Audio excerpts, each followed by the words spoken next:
بسم اللہ الرحمن الرحیم۔ السلام علیکم ورحمۃ اللہ وبرکاتہ۔ دوستو، جیسا کہ آپ کو معلوم ہے کہ جھارکھنڈ میں بہت جلد JPSC کا اناؤنسمنٹ ہونے والا ہے، اور ہم یہ بھی جانتے ہیں کہ JPSC میں ہم ایک اردو سبجیکٹ کا انتخاب کر سکتے ہیں، یہ ہماری آزادی ہے۔ تو انجمن فروغ اردو نے اس بار JPSC کے طلبہ کے لیے یہ گائیڈ جاری کرنے کا اعلان کیا ہے، اس کے ساتھ ویڈیو بھی اپلوڈ کیے جائیں گے۔ یہ ویڈیو ہے، آج ہم JPSC کے حوالے سے جو نصاب ہے اس پر ہم لوگ آج بات کریں گے انشاءاللہ۔ تو جھارکھنڈ پبلک سروس کمیشن مین پیپر، جسے ہم پیپر 2 کے نام سے جانتے ہیں، جو اردو ادب پر مختص ہے، اسے ہم لوگوں نے 3 حصوں میں تقسیم کیا ہے۔ پہلے حصہ لسانیات کا ہے، جس میں ہمیں 3 موضوعات پڑھنے ہیں۔ پہلا ہے اردو زبان کے آغاز کے متعلق مختلف نظریات، مطلب اس میں ہم دیکھیں گے کہ اردو زبان کی پیدائش کے کون کون سے نظریات ہیں یا اس کے جو محرکات ہیں، اس پر ہم لوگ انشاءاللہ اس موضوع پر بات کریں گے۔ اگلا ہے اردو زبان کا آغاز و ارتقاء، کن کن پس منظر میں اس زبان نے ترقی کی، اس کا آغاز و ارتقاء ہوا، اس پر بات کریں گے۔ اور تیسرا موضوع ہے لسانیات کی اہمیت اور افادیت، یعنی لنگوسٹک کی کیا اہمیت ہے تمام شعبہ جات میں، اس پر ہم لوگ انشاءاللہ لسانیات کے حوالے سے 3 موضوعات ہیں، اس پر بات کریں گے۔ دوسرا حصہ ہے جسے ہم تخلیقی نثر کے حوالے سے اس کو بانٹا ہے ہم لوگوں نے، اس میں ایک ناول ہے اور چند افسانے ہیں۔ ناول ہے نرملا، جس کے لکھنے والے منشی پریم چند ہیں۔ یہ ناول کافی ضخیم ہے، لیکن انشاءاللہ ہم اس کا خلاصہ یا اس کے جو بنیادی چیزیں ہیں اس پر ہم لوگ بات کر کے اس بات کو آگے بڑھائیں گے۔ یہ بھی ہو سکتا ہے کہ ہم لوگ ناول پڑھ لیں تو اس سے لکھنے میں پھر آسانی ہوگی۔ پھر اس کے بعد افسانے کا حصہ ہے۔ افسانہ اور ناول فکشن کے زمرے میں آتے ہیں دونوں۔ افسانے میں کالو بھنگی ہے، کرش چندر کا افسانہ ترقی پسند تحریک کے زیر اثر لکھا گیا ہے۔ لاجونتی ہے، راجندر سنگھ بیدی کا لکھا گیا اچھا افسانہ ہے۔ کھولدو ہے، منٹو کا افسانہ جو تقسیم ہند کے حوالے سے ہے۔ پرندہ پکڑنے والی گاڑی ہے، غیاث احمد گدی کا علامتی افسانہ ہے۔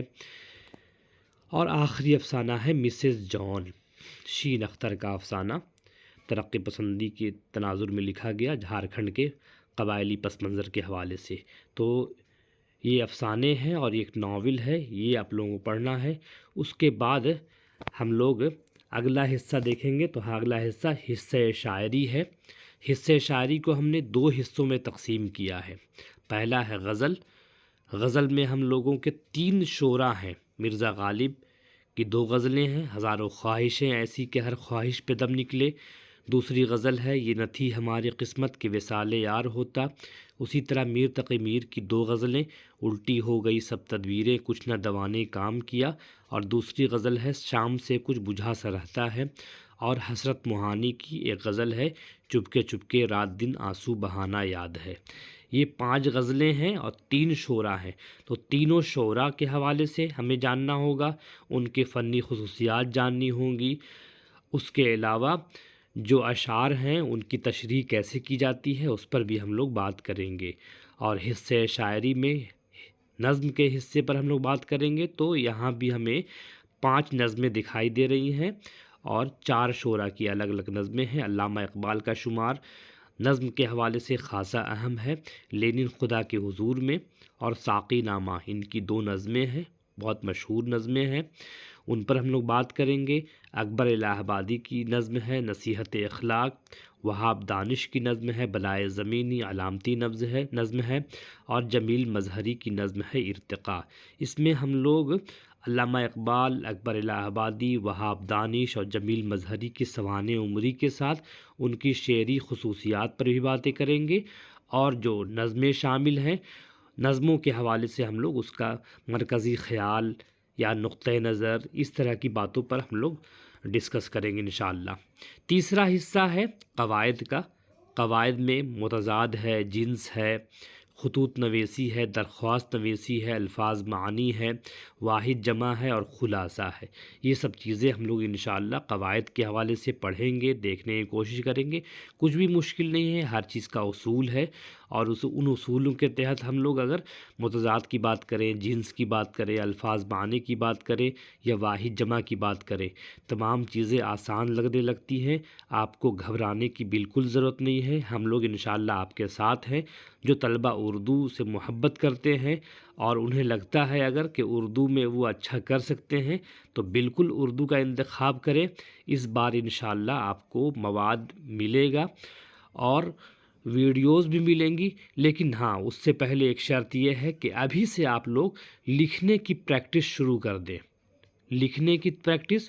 اس کے علاوہ جدید املا کے تحت کسی چیز کو لکھا جائے تو کیسے لکھیں گے، لیے لکھنا ہے، دیے لکھنا ہے، اس لیے لکھنا ہے، چنانچہ لکھنا ہے، یہ سب جو باریک باریک چیزیں ہوتی ہیں ان پر بھی دھیان دینے کی ضرورت ہے۔ جو املا کی سفارشات پر غور کیا گیا آج سے 30-35 سال پہلے، افسوس کا مقام یہ ہے کہ ہمارے طلبہ اور بعض اساتذہ بھی اس پر ان کی نظر نہیں جاتی ہے، جبکہ گوپی چند نارنگ، ابو محمد سحر، شمس الرحمن فاروقی، رشید حسن خان، اور اگر دوسرے ملک کی بات کریں تو وہاں بھی املا کی سفارشات پر کئی کتابیں آ چکی ہیں۔ ان کتابوں کو دیکھنا ایک بار بہت ضروری ہے۔ یہ آبجیکٹیو سوالات اگر ہوئے تو کوئی مسئلہ نہیں ہے، لیکن اگر سبجیکٹیو کوشچن آئیں گے تو آپ کو لکھنا تو لازمی ہوگا۔ اسی لیے وہ بھی جاننا ضروری ہے ہم کو کہ املا کیسے لکھیں۔ املا اور انشاء اور تلفظ رشید حسن خان کی مشہور کتاب ہے، املا نامہ نارنگ صاحب کی اچھی کتاب ہے۔ اس کے علاوہ عبارت کیسے لکھیں، یہ رشید حسن خان کی کتاب ہے، پتلی پتلی کتابیں ہیں۔ ان کتابوں کو پڑھ کر آپ بالکل مستفید ہو سکتے ہیں، آپ کے لیے کوئی مسئلہ نہیں ہوگا انشاءاللہ۔ تو جو طلبہ اس بار اردو کا انتخاب کرنا چاہتے ہیں وہ بغیر کسی تردد کے اس کا انتخاب کریں۔ ہم آپ کے ساتھ ہیں انشاءاللہ، انجمن فروغ اردو آپ کے ساتھ ہے۔ کسی طرح کے مسئلے پر بات ہو تو آپ ہم سے رابطہ بھی کر سکتے ہیں۔ ہمارا رابطہ نمبر یہاں لکھا ہوا ہے، نیچے 3 نمبرات ہیں، اس میں آپ جا کر پوچھ سکتے ہیں، یا پھر ویڈیوز دیکھنے کے لیے انجمن فروغ اردو کا یوٹیوب چینل بھی آپ دیکھ سکتے ہیں، کوئی مسئلہ نہیں ہے۔